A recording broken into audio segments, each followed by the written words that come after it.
Could Marvel's Phase 5 redeem the discombobulated amalgamation that was Phase 4? Let's take a deeper look at Marvel's roster of projects coming out. And of course, if you enjoyed this video, subscribe, it helps with the channel a ton. What's poppin' everyone? Today I'm going to take a look at the upcoming Marvel's Phase 5. And I gotta say, my hopes for this franchise has been extremely low. Marvel's Phase 4 hit new lows for me and focused more on quantity over quality.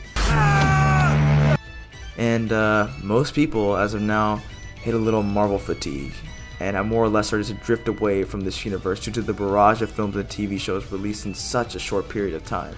Had they spaced out their projects in Phase 4 or even cut a chunk of them out, it could have allowed for more time to be focused on and put into the other remaining projects, hopefully turning them into better pieces of work than the dull, shallow, and outright embarrassing projects we got. As I look at this new phase, I'm going to be keeping the previous phase into consideration and more or less comparing it to the previous phase and seeing how it stacks up, but also seeing how it's going to stack up for the rest of the MCU. So without further ado, let's take a look at Marvel's Phase 5. At first glance, I can see how some people could be put off by the first installment. Ant-Man and the other Ant-Man movie haven't exactly been the most favored films in the MCU. But that being said, Ant-Man Quantumania shows a lot of promise. It looks like there could be real high stakes, not just with Scott, but the other characters, and also with the MCU itself, as Kang looks like the next big bad of the Marvel Cinematic Universe. Which, he probably is. Secret Invasion looks like a different and genuinely entertaining premise, hopefully showing us a side of Nick Fury we haven't seen before. Probably going to give us more character with him, which is always a plus. Guardians of the Galaxy 3 looks pretty interesting, and I think we are going to get a lot more character growth in this one. I'm just praying it's on the same level as the first two. But as far as the trailer showed us, it looks extremely weighted, like there will be some serious struggles and probably still sprinkled with that humor and charm we love from the Guardians. Echo, I know extremely little about, but it looks fine? I can't really say a whole lot because my knowledge of the show is extremely limited. Same goes for the character, but yeah, I don't see anything inherently bad about it. But take that as you will, I suppose. Loki Season 2 is one I have mixed feelings about. I suppose it's a problem with all the Disney Plus shows, but they all start off really strong and lose a lot of that steam as the show goes on. Loki lasting far longer than most, but still had a really disappointing end. I'm assuming they are probably going to connect Quantumania in the new season, which could be cool. When King was there in the finale, it was certainly more jarring. But a lot can be done with Loki, and it was one of Marvel's shows I had more fun with. Okay, cool, this roster's not looking too bad. Let's see who's Oh, it's you. The Marvels. Oh boy, here we go. My expectations are low for this one. The first Captain Marvel was fine. It was just so basic and, well, I'm gonna be honest, Brie Larson's Captain Marvel wasn't great. The script was messy and it really takes you out of it. And her overall character was just all over the place. And Miss Marvel, on the other hand, was also fine. The same issue arises with the show as it does with the other Disney Plus shows. They have a good, neat first few episodes, but it just dips down overall and becomes dull. Unfortunately, I'm honestly just not excited for this film. They would need to do a lot of work to have it be better than the first film, and a lot more character development would be needed to make Captain Marvel more interesting. Because, as it is right now, she's really boring. I do think they can make a fun dynamic out of these two characters, but only time can really tell if this one will work. Blade, I have no opinion on. I'm not educated on the character or series at all, so I honestly have no idea what it's going to be like. I remember they made a Blade movie a while ago. Pretty sure he's like a vampire hunter, which sounds pretty cool actually.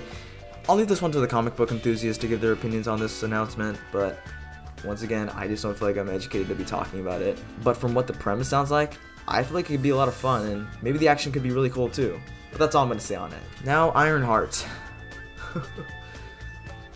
Oh man, I'm not excited for this show. I'm just not. Nothing about it seems interesting to me. Also, I don't really want another Iron Man, no offense. I would rather have a different character from the comics altogether. I feel like they're gonna give her the girl power treatment and make her extremely perfect and everything. I just don't find her character all that interesting as of right now, so my hope for it is extremely low. Also, I really don't like her suit design. Straight up just looks like a Power Ranger and Cyborg baby. Agatha Coven of Chaos sounds neat and probably will fit the magical and multiversal theme Marvel has been building up nicely. I just see it as a puzzle piece in the big grand scheme of the Marvel Cinematic Universe, although there isn't a whole lot on it yet. I think it looks fine, so that's okay with me.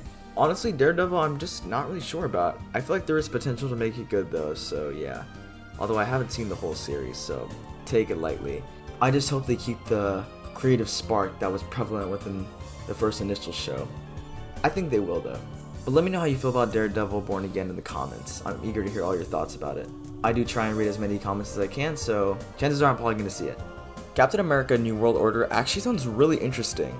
I found Falcon and the Winter Soldier to be really good actually. Although it could be really dull at times, I was a lot more interested and invested in Sam's story, and I thought John Walker was an especially cool character, who with those violent scenes really made him scary at times. I wish Marvel went with a more gritty and dark route at times, because it really makes such a sight. I'm excited to see where they're going to take Captain Falcon next, because I definitely think it's a story worth to be told. The title alone sounds pretty cool, and it sounds like it's going to be potentially even a more political side to the Marvel universe that we probably haven't gotten before. So I'm kind of excited for that. Like I said, I really enjoyed the show, so I'm pretty excited for this one. Oh, and Thundermans looks cool too. I like the idea of teaming up these more secondary characters. It's more of a fun premise, so yeah. I'm sure it's going to be really fun. All in all, this lineup seems to have more hits than misses. Just, based off of what I see, of course. I have some faith, but a part of me is still kind of holding back due to the lackluster Phase 4 and the bad taste it left in my mouth. But I feel like there will be some genuinely enjoyable projects that could be some of the best for the MCU as a whole, and especially for really good build-up. Looking at Phase 4 and Phase 5, they look to be more filler to lead the audience from Endgame to the next big event. And yeah, you can defend it for being filler, but at the very least make it compelling and worth it, so the audience can connect with the characters, making said climax more impactful. Phase 4 didn't do that. Phase 5 though shows a lot more promise, so I think it can, at the very least, start to fix and mend the MCU. I think Phase 5 has the potential to pick the MCU back up again. Obviously not to the height it was before, because I don't think anything will encapsulate the Infinity Saga, but I think it can make it worth watching again. Look forward to what you do, Marvel, and I'll catch you all later.